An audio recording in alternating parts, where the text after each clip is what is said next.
Welcome everyone. In the last lecture, we have discussed about if-else statement. Okay.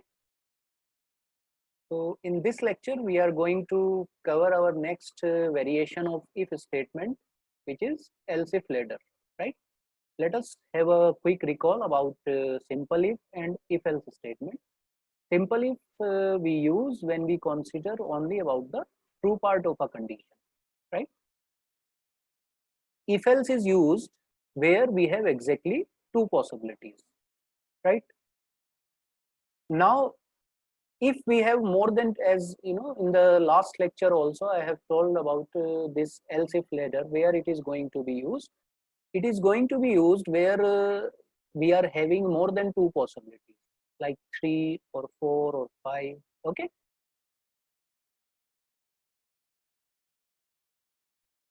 so what is else if ladder? When we have more than two possibilities, as I have told you, we use else if ladder statement, right? Now let us take a simple example. Suppose I want to print the division of a student on the basis of his percentage, right? So there may be multiple possibilities, like a student may have got first division with honors, he may have got first division without honors, second division, or maybe he got failed, right? So there are four possibilities. Now how we are going to decide whether a student has got first division with honors? Obviously there has to be a certain condition for that. And what is that condition? If the percentage is greater than or equals to 75%, then he has got first division with honors, right? If his percentage is between 60 and 75, then he has got first division. If it is between 50 and 60, then he has got second division. Otherwise he got failed. So from this example we can see we have a condition for every possibility. So in case of else if ladder, we are going to have multiple conditions, right? Like in if else, we had only a single condition, and that condition can either be true or it can be false. But here we would be having multiple conditions, one condition for every possibility. Okay. So that is why we have written here, C language supports else if ladder statement to test additional test expression, right? Additional means there is something more than one condition, more than one test expression would be there apart from the first test expression. Okay. And how this construct will work? It will work like normal if statement, right? The concept of if and else, that is going to be same. Okay, so this is the syntax. First of all, what we have. Okay, before starting this, let us assume few things, like we would be having total n number of possibilities.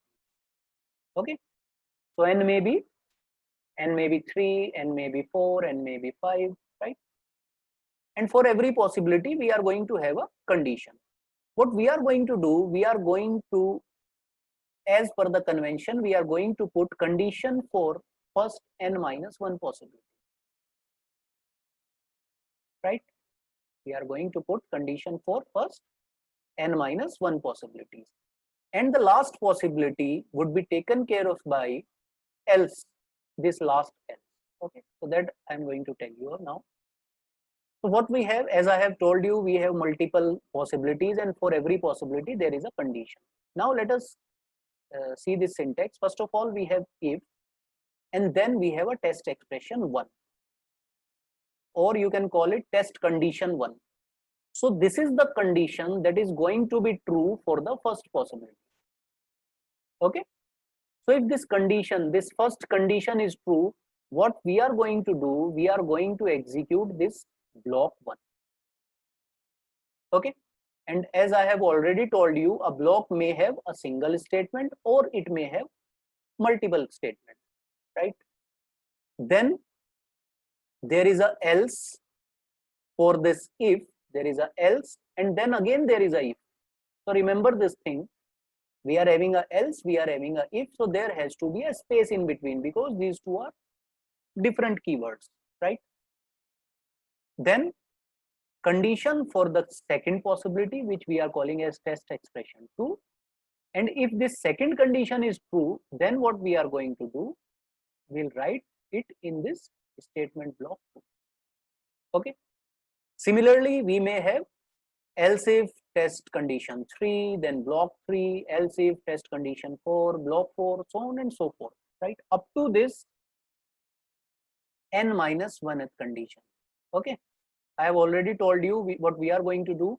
For first n minus 1 possibilities, we are going to put the condition. So that we have done. So if n minus 1th condition is true, then we are going to execute this n minus 1th block. Right? Now only the last possibility is remaining. Okay. So that last possibility, that last statement block, I am going to put inside this else construct, right? So in this else, I have written the last block. And as we have discussed, there is no condition that is to be written with else. Okay. Else basically depends on the previous if. So this else will somehow depend on this if, n minus 1th if. Okay. At last, what we have a statement x. So this statement x is not a part of this else if ladder. This is an independent statement. Okay. Why we are calling it ladder? That is the first question. Because we are having multiple else if. We are having total, how many else if we are having? We are having total n minus 2 else if. For n possibilities, we are having n minus 2 else if. So that is why it is known as else if ladder. Okay. In some of the text, it is also known as if else if ladder. Okay. So before going to flowchart, let us discuss how the execution is going to take place, right? First of all, control will come to this first condition or first test expression. Okay. And this test expression would be evaluated. If this test expression is true, then what is going to happen? What happens when a condition is true in case of if? The statement will execute. So it will execute this statement block 1. And after completing this block 1, it will jump over all the remaining possibilities and it will go to statement X directly. Okay. If this first condition is true, then it is not going to test any of the further conditions, right? What is the other possibility? Other possibility is this first condition or first test expression is false. In that case, it will go to second condition.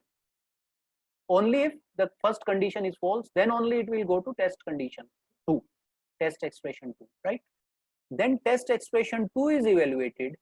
If it is true, then block 2 will execute and then control will jump over all the remaining possibilities and then directly to statement X. Okay. Similarly, it will, if 2 is false, then it will check for 3. If 3 is false, then it will check for 4 and so on. And similarly, it will check for n minus 1th condition also. Now let us assume all the conditions, that means starting from test expression 1 to test expression n minus 1, all the conditions are false. Okay. So if all the conditions are false, then at last automatically it will execute this else, right? So if everything is going to fail, then at last automatically it is going to execute this else. Okay.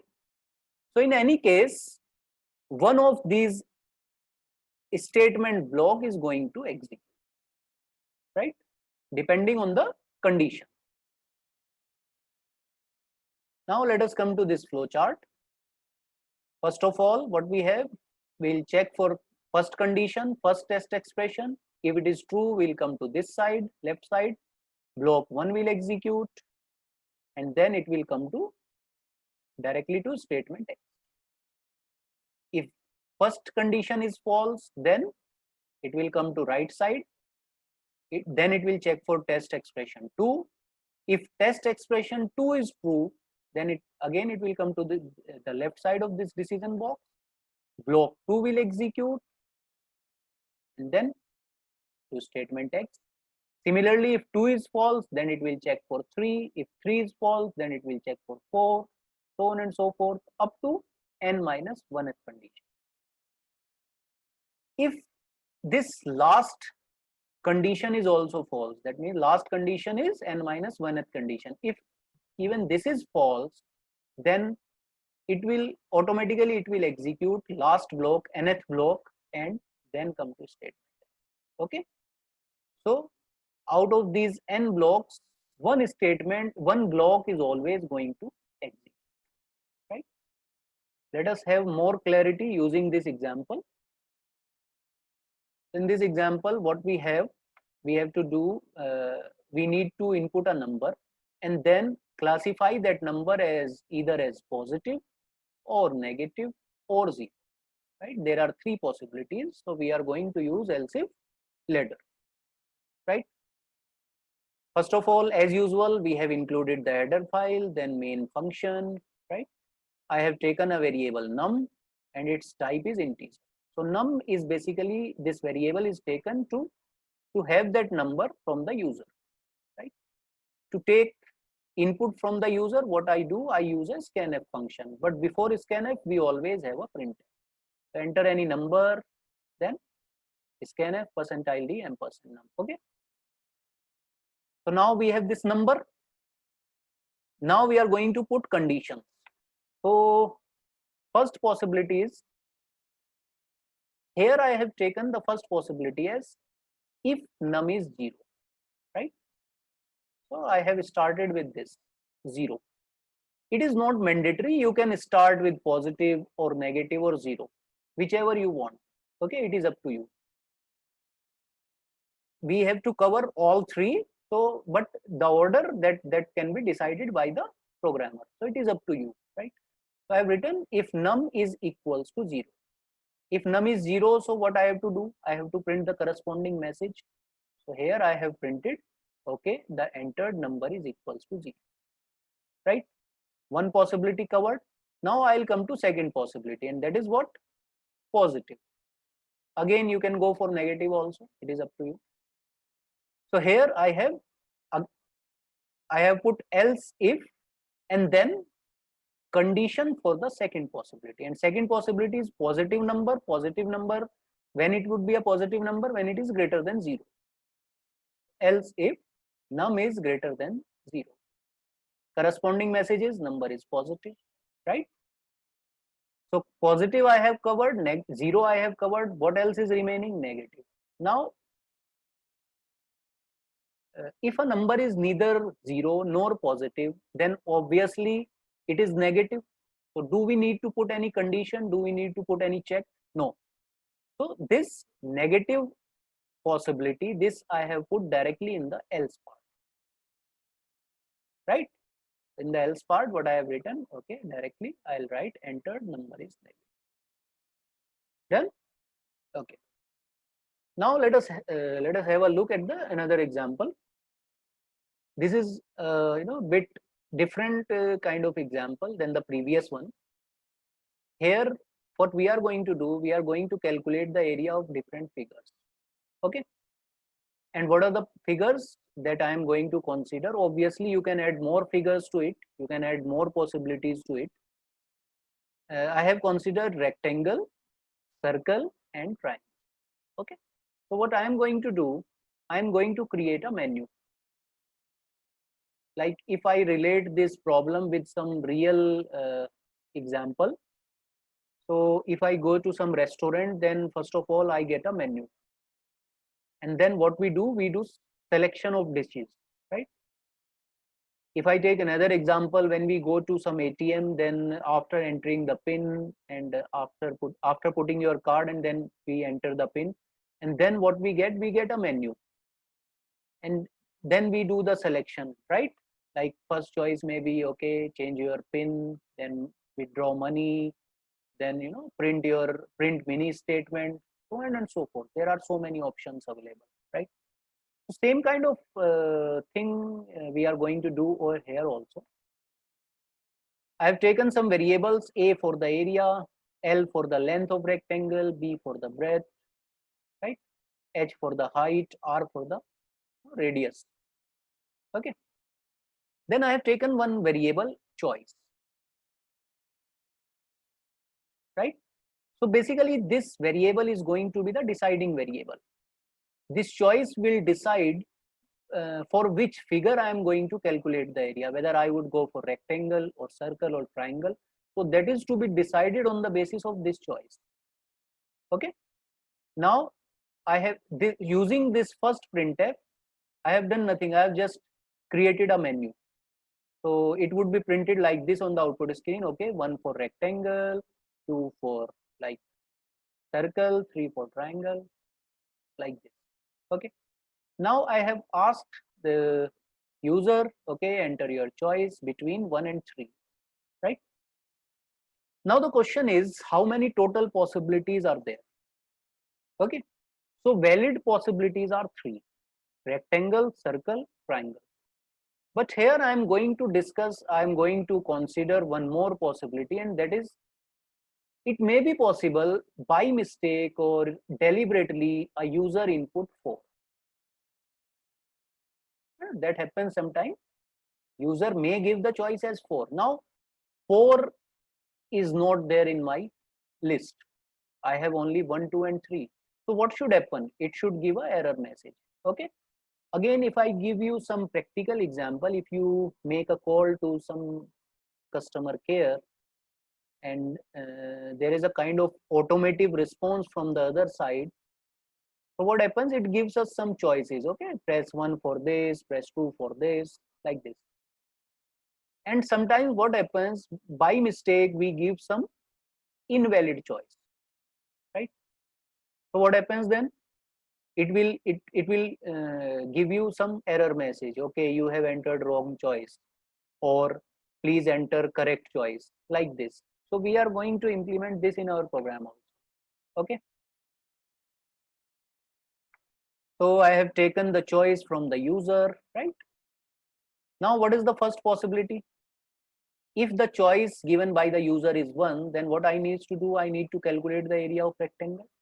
So here I have written if choice is equals to 1. So if choice is 1, what you need to do? You need to calculate the area of rectangle. So this I have done here.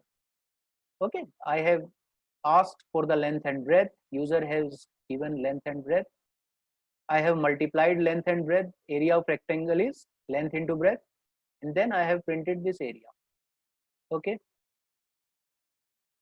What should happen when the choice is 2? So it should calculate the area of circle, right? So this is what we have done here. Okay. Else if choice is equals to 2, so you need to calculate the area of circle. For that you need radius. So enter radius of circle, scanf, and %r. R means radius.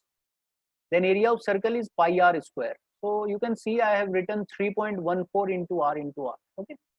So obviously someone will ask, can we write 22 by 7? Is it correct? Okay.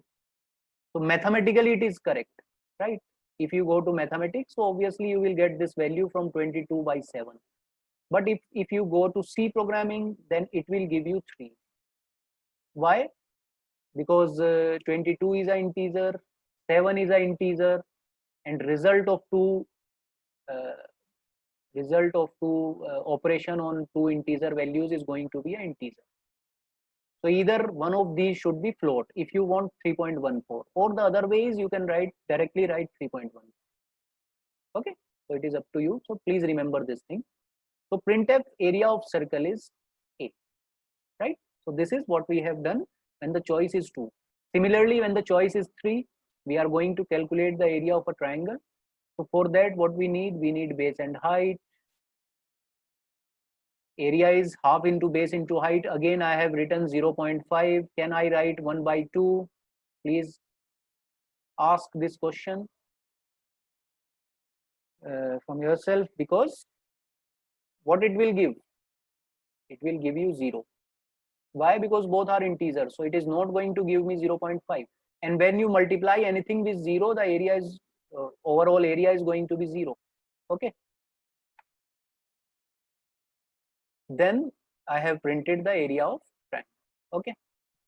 Now, if the choice is it is not 1, it is not 2, it is not 3, what should happen? It is something other than 1, 2, and 3. It is like it is 7. So it should print a error message. So for all other choices which are invalid, the control will go to this else, and here what I have done, I have printed a error message, right? Okay. Now we'll try to implement this problem. That is a very simple problem. Okay. We are going to calculate the final salary of an employee after addition of some bonus. So unlike previous lecture, today we are going to give bonus to each and every employee, whatever the salary is, right? We are not going to be partial to anyone, right? So salary is if and how we are deciding the bonus on the basis of his or her salary. If the salary is greater than 15,000, we are going to give the bonus of 1,000 rupees. If the salary is between 10,000 and 15,000, then a bonus of 1,500 rupees would be applicable. And if it is less than 10,000, then we are going to give a bonus of 2,000 rupees. Okay. So let us implement it. First of all, what we have to include the header files, right? For Windows, we use one more header file, that is fonio.h. Then what we have, as usual, we have a main function. Okay. I have taken a variable salary, CLR SCR, if you want your output to be printed on a clear screen. Okay. Then first of all, I should know the salary of the employee. So I have written input year monthly salary. Okay. Input function is scanf. We have taken integer, so type specifier is %d, right? So now I have got salary. What is the salary of an employee? Now I'll put some condition. If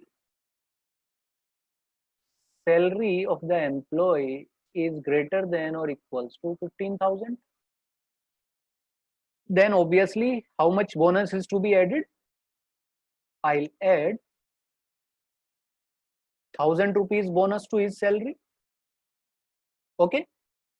Second possibility is employee salary is between 10,000 and 15,000.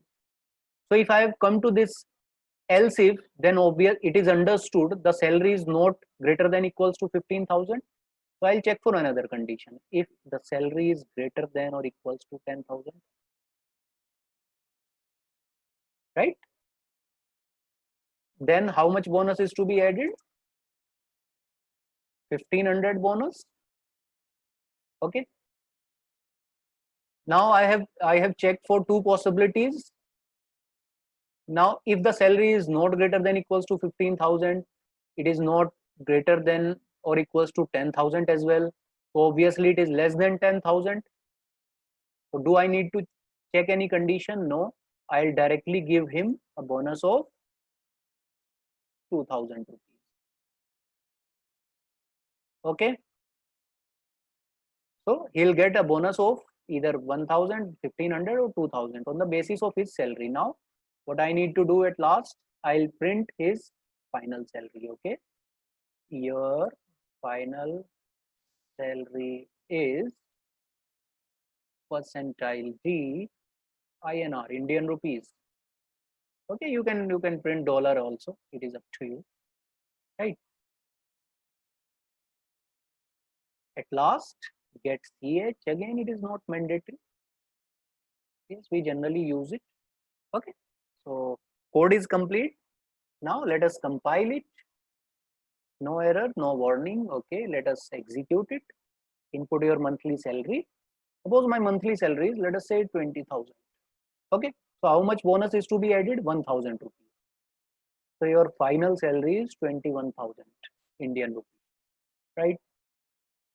Now, as I have already told you in the previous lecture also, when we execute a program, so we execute the program for each and every possible input. Okay. So now I'll go to the second possibility. Suppose my salary is 12,000. In that case, what should be the bonus? 1,500 rupees, right? Final salary is 13,500. Okay. Third possibility I am going to check. Suppose my salary is, let us say, 5,000. So how much bonus is to be added? 2,000 rupees. So your salary is, final salary is 7. Okay. Now, as we were discussing about, we are always writing statement X, in all the syntax. So what is that statement X? So this is an example of statement X. This statement X is something which we are always going to execute, irrespective of the condition. Now you can see whatever the condition is, but this statement is always going to execute. With all the possibilities, this statement will execute. So this is a sequential statement, right? Okay.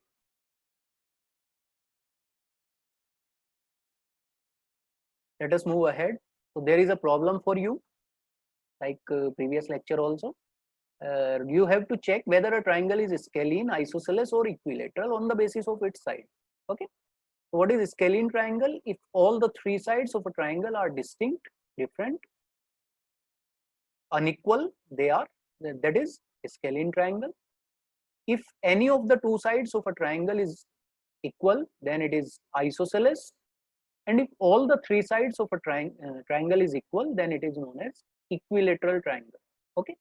So how many possibilities are there? 3. So here you have to use else if ladder, right? So please try to implement it. Okay. Thank you so much.